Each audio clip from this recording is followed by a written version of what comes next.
Books, books, books. I promise, malulula ka kihanap king mga libro digdi. Located in yung bookstore na ini, digdi sa Lalaan 1, Silang, Cavite. You can pass by kung pupunta ka ng Tagaytay and madali lang siyang hanapin kasi along Aguinaldo Highway lang siya. Wow! Dai ka maliligaw, ipin mo lang sa Google Maps mo.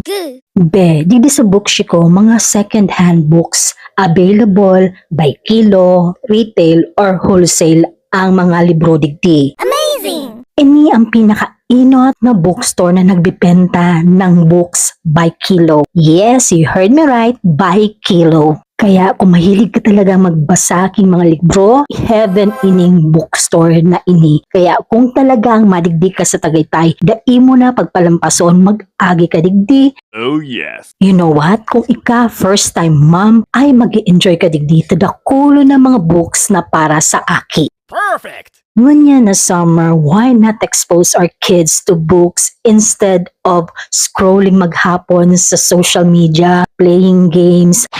Why not allow them to read?